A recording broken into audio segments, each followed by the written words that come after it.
Okay, welcome back, third graders. We're on week 3 and day 1. Hopefully, all your learning is going well, this online stuff. I think we're starting to get into a little groove and getting used to everything, so it's going well considering the circumstances. So anyways, yeah, we're in week 3, day 1. I'm assuming we're going to go to week 7. So we have 4 more weeks of this. Hopefully everything's going good. You're keeping busy at home, trying to have some fun, having family time, and just getting through this the best you can, just like everybody else. So anyways, with that, let's get busy with our work. All right. By the way, I see some of you are leaving comments on the YouTube videos. That's great. Even if you want to just type in and say hello, say how you're doing, that's great. We love to hear from all of you. If you have questions about anything that's going on, feel free to leave a question. You can always email me or contact me. Everybody has my phone number, so yep, whatever way you want to contact me is fine. I am here. Not doing much of anything else, so just trying to get through the day. All right, well, here we go. All right, today's bell work, you should have week 3, day 1. And it is lift that box carefully. All right, well, it looks like we already have a capital L, so we don't need to fix that. That's okay. All right. That has a capital letter. We got to change that to a lowercase. Okay. Box has an uppercase in it, so we got to change that to a lowercase. And carefully is misspelled, and that is one of your spelling words, which is down here at the bottom. Looks like number 14. Carefully. Carefully.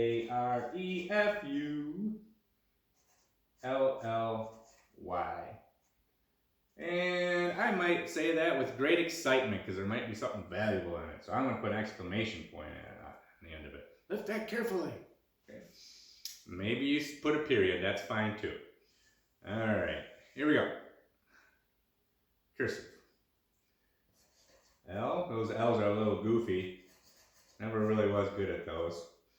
Lift that box carefully. Exclamation point. All right, so let's go over to this week's spelling words. Hopefully everybody's taking the spelling test and giving it a shot, practicing them throughout the week and then seeing how you do on Fridays and taking the test. So anyways, here's the spelling words for this week. I'm going to say the word and you repeat it. Okay? Careful. Cheerful. Helpful. Colorful. Harmful. Peaceful.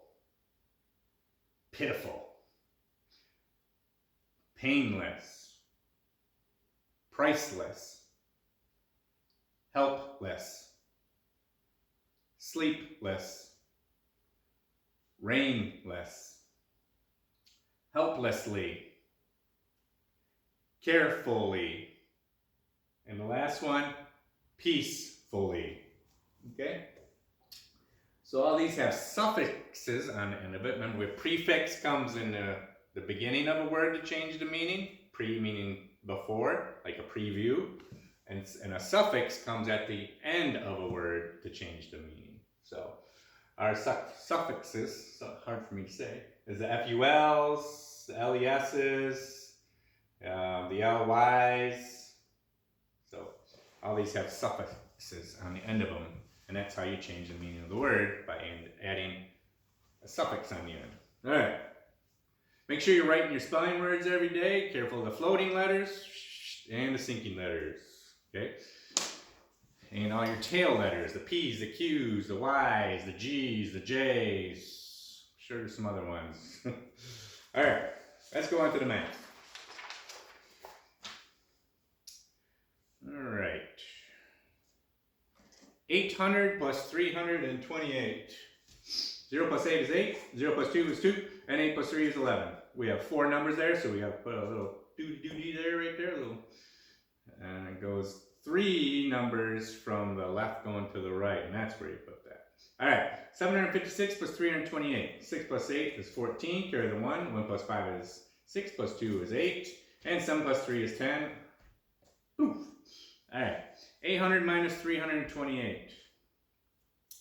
Make sure you're keeping track of your addition and subtraction signs.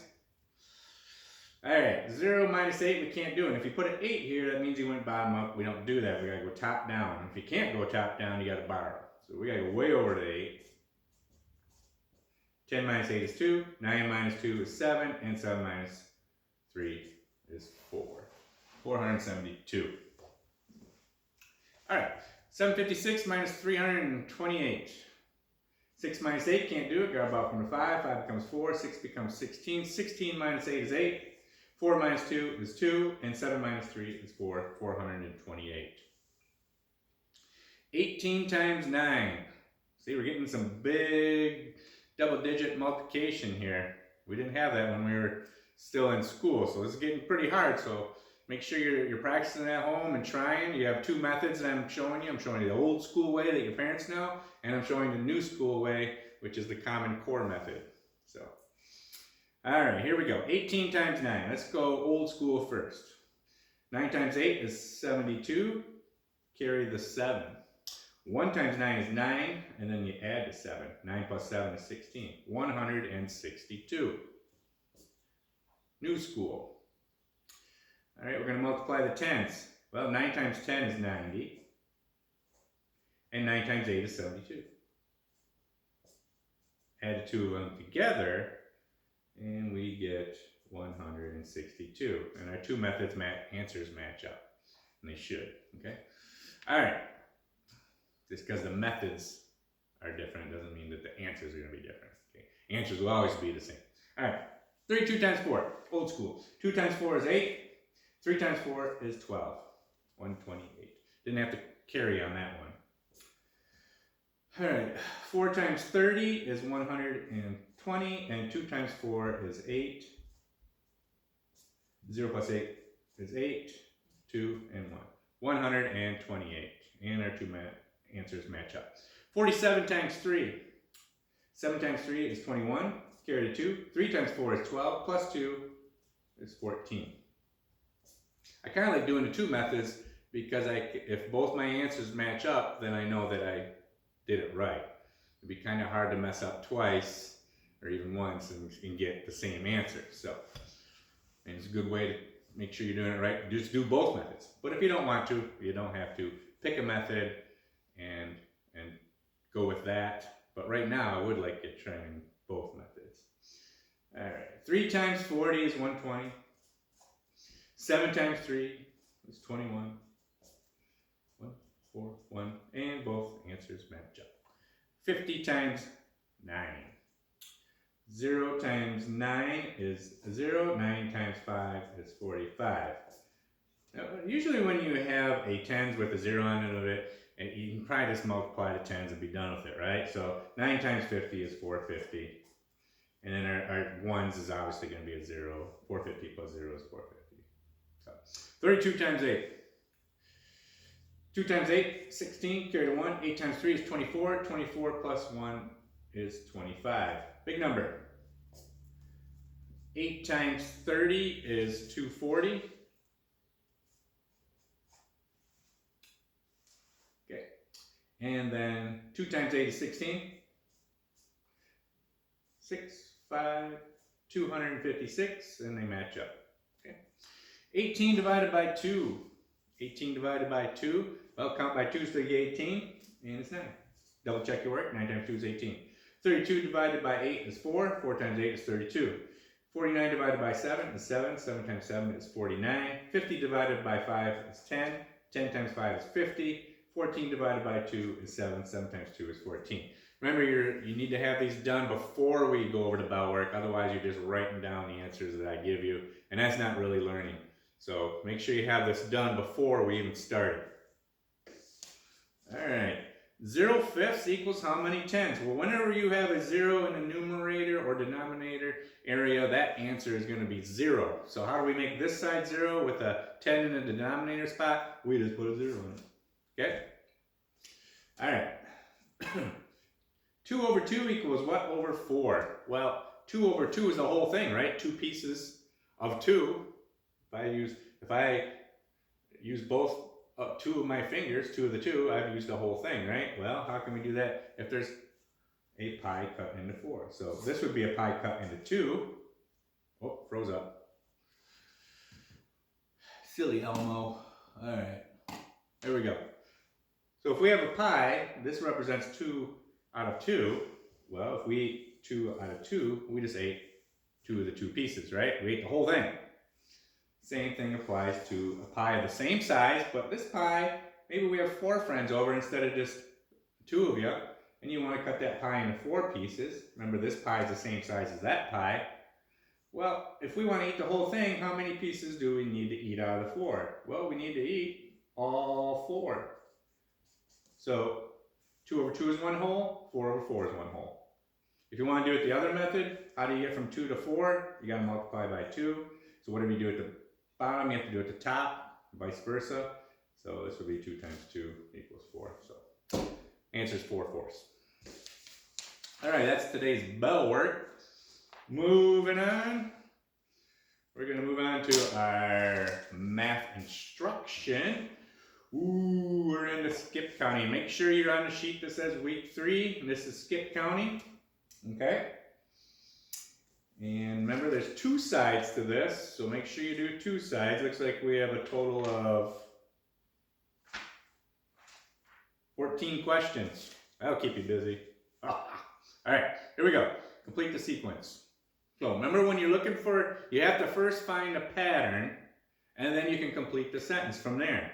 Patterns usually, in 3rd grade right now, we're going by plus or minus, right? So this looks like it's going up in value. So it's going 18, 24, 30. So we know that our pattern is going to be plus something as we move through the numbers, right? Now we got to figure out what is the pattern, all right? And to do that, we have to find 2 numbers that are next to each other. They have to be right next to each other. So we're not going to compare the 18 to the 30. We're going to compare the 18 and 24, or we can go 24 and 30. It doesn't matter. Just pick 2 numbers that are right next to each other, and then you got to figure out the difference between the 2 of them. Okay? Let's go, I don't know, let's go 18 and 24. All right? So we get from 18 to 24, we're going up in value, so we're going to count up, and let's keep track of how many times we go. 18, 19, 20, 21, 22, 23, and 24. How many times did we do that? We went up 6. We have to add 6 to every number in the pattern to keep consistent with our pattern, to keep going the same way in our pattern. So our pattern is plus 6. I suggest writing it down so you don't forget it. So our pattern for this one is plus 6. So now we're going to take our last number that left off on the pattern, and we're going to just add 6. 30 plus 6 is 36. 36 plus 6 is 42. See, I just gave you a freebie. Number 1 I gave you. I'm feeling so generous today, I'm going to give you 2 to show you how to, so to make sure you know how to do it. Because you have 14 to do, so I can give you 2. All right, here we go.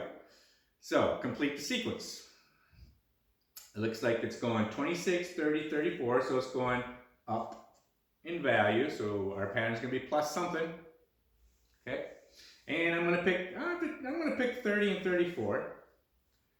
And I know to get from 30 to 34, I have to add 4, right? 30, 31, 32, 33, 34, 4 times. So the pattern is plus 4. All right? All right. Now I'm just going to add 4 to every number as I go. So 34 plus 4 is 38. 38 plus 4 is 42. And there we go. You got number 2. So you're going to do that for the rest of them. I don't see any real tricky ones on the first side. Let's check the second side.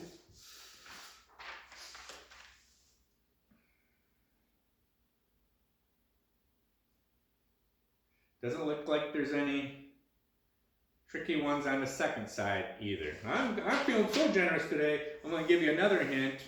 All the patterns on both front and back side are going up in value, so all your patterns are going to have a plus in front of them. There's no minuses on this one. Okay, so I'll make it a little easier for you. Tomorrow on Tuesday, week 3, day 2, we will check these and see if you get them right. Okay, no skipping ahead to get the answers. Okay, you gotta figure it out first, skippies. All right, here we go. Well, we're pretty much done with instruction today. It's moving along fast. Let's see. Oh, you know something we forgot to do though? Or no, we did it. We went over the spelling words. Never mind. I'm moving so fast that I don't even realize what I'm doing. But anyways, all right. So we're gonna correct this math tomorrow. And it is story time. All right. How about before I start story time, I just remind you what you're going to need tomorrow. Tomorrow you're going to need to have your bell work done. You're going to need to have your reading sheet, your fluency sheet ready. That is week 3, day 2. Make sure you have the right one. Maybe I should pull that out and remind you. So that will be, since today's moving along so fast we can do this, that will be the electric car. That is week 3. That would be, this is going to be for day 2. So that will be tomorrow. All we're doing is fluency tomorrow. Have your spelling bingo sheets made out with your new spelling words. You don't want to do your old spelling words, because then you're not practicing up for the spelling test on Friday. So make sure you have your spelling bingo sheet ready to go. Hopefully you have somebody at home can play with you. And maybe you've come up with some sort of reward for whoever gets a bingo, or a fun way to celebrate whoever might win. And what else? And then your cursive sheets at the end of every day. So right now you should have your cursive sheet pulled out. Your next one, if you need to pause the videos, remember you can always just stop the video. And let's get since we're on pirates, let's go with our tropical scene. It's a little different from last one. Not a whole lot, but you know. So this is a new scene for this week. We have a nice palm tree in the background there, a nice little beach. I wish I was right there, swimming or just sitting in the sun. It would be nice. But anyways, all right. So back to Jack Sparrow, The Coming Storm. All right, I'll read back a little bit. Let me start the sound. Here we go. Ooh, okay, here we go. I'll read back a little bit. We're on chapter 3. Ooh, that's a little loud. Let me turn that down. Right, googly boogly. All right, we have to do it. Remote.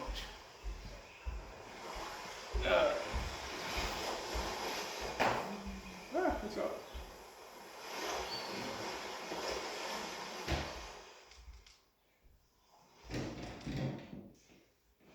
All right, here we go. All right. I'll read back a little bit from chapter 2. Jack rolled his eyes. To get the blasted curse sword, of course. You've already said we're as good as dead. How much deader would we be if Cortez's missing blade and the powers of a god king fell into the hands of Captain Tornpants? Torrance, Arabella corrected. Whatever. Chapter 3. 3 days later, several hours after the sun had already set, Arabella was scowling and pacing. Sometimes she would stop to glare angrily at the rolling sky and impatiently tap her foot. It should have been so easy. A moron could have followed her directions. The rain hadn't stopped since the night she'd met Jack. The tiny shack and salty cove where she was waiting for him leaked worse than her father's tavern, which was really saying something. She chose to move outside under the eaves, near where their boat was docked. She lit 3 torches to guide them through the stormy night. The boat was a tiny thing, little more than a fancy fishing vessel. The name Barnacle was painted gaudily across the stern, but she was seaworthy and the sails looked in good shape. And far more important, she really did seem to be abandoned. Where is he? Arabella wondered with increasing frustration. Then there was a loud crash in the scrub at the head of the cove. Arabella put her hand on a dagger she had hidden in her pocket. Ah, my lady, Jack came falling out of the woods, not at all on the trail Arabella had mapped out, and staggered forward onto the tiny beach. He bowed dramatically. I'm here. Let us set sail and let the adventure begin. His shirt was torn at the sleeve, and his hair was a mess. There was something that looked suspiciously like blood on his trousers. Mr. Sparrow, Arabella breathed, trying not to show her relief. You're hours late. What happened? I thought I gave you specific instructions. Yes, well, he half hid his mouth by scratching his nose and looked away so she couldn't see his eyes. A number of obstacles. Flotsam and jetsam, really, nothing important. But I'm here, aren't I? You've been in a fight, Arabella sighed, taking his hand and pulling away from his face. A straight deep cut went from his cheekbone almost to his mouth. I found my sack, Jack admitted, holding it up happily. And though you may not believe this to be possible, being as it was in his hands as capable as my own, the map was misplaced. You lost a map? Arabella scolded. Then how on earth did you find me? There are any number of ways to reach a desired destination, lassie. Arabella shook her head grimly and kicked her muddy pile of bags against the barrel. She rolled all the way there. It had taken most of her spare time to sneak what they needed away from the tavern. She scowled at Jack, who repositioned his newly found sack on his shoulder. The point is, I'm here. Tide's rising. Mustn't waste time, shall we, lassie? Jack asked, extending his arm toward the boat. Call me lassie again, and ye will be drinking up the tide, Arabella grumbled under her breath as they began to load up the barnacle. Halt! A sudden voice rang out. Jack slumped and he sighed. Oh, now what? I am coming with you, the voice continued. Jack looked up, standing at the trailhead, one foot placed dramatically on a rock. Was a handsome, well-dressed young man. He was about the same age as Jack and Arabella, but that was where the similarities ended. He was tall and broad-shouldered, and he wore an immaculate jacket and a pair of breeches that were cut perfectly to his figure. All his buttons were polished, and an elegant sword hung from his belt. Jack took the other boy in with a sneer. Sorry, chap, he began. This boat is ready to set sail. The crew, meaning Belle here, and myself, are no longer accepting passengers. Go home to the pleasant estate you came from, and have a nice life. I am Fitzwilliam P. Dalton III, the young man said, ignoring Jack and striding forward. I don't care if you're Pope Fitzdalton P. William VII, Jack said. I don't know what you're doing here, but we are very busy sailors and very important things to do. So if you don't mind, we'll just raise the sail, set our course, etc., etc., etc., all without you, and be on your way. He pressed his hands together and gave a mocking bow, then quickly turned on his heel back toward the barnacle. Very important, busy sailors, Fitzwilliam said with badly hidden scorn. He carefully removed from his pocket a piece of cloth and delicately unfolded it. The map, Arabella whispered, recognizing it at once and glaring at Jack. Fitzwilliam haughtily read aloud. Meet Arabella at this spot at dusk in order to commandeer boat, find Sword of Cortez, eliminate Captain Tourniquet, acquire the perfect hat, become captain, rule the entire Caribbean, and live happily ever after. Oh, Jack, Arabella said, clearly embarrassed. I suppose I have not arrived too late for the hat part, Fitzwilliam added, looking meaningfully at Jack's ragged hair. Yes, so what, Jack said impatiently. So I have a life plan. What do you have? Well, besides a fancy silk suit that you seem to like to wear in pouring rain while wading through mud, Jack Turner, Arabella, and whispered, the pastimes of these arras are sick and odd, yet strangely intriguing.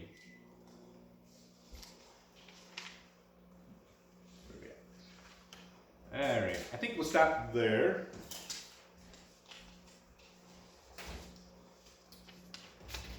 And just a reminder for tomorrow, have your bell work done, have your math done, and have your fluency sheet ready to go.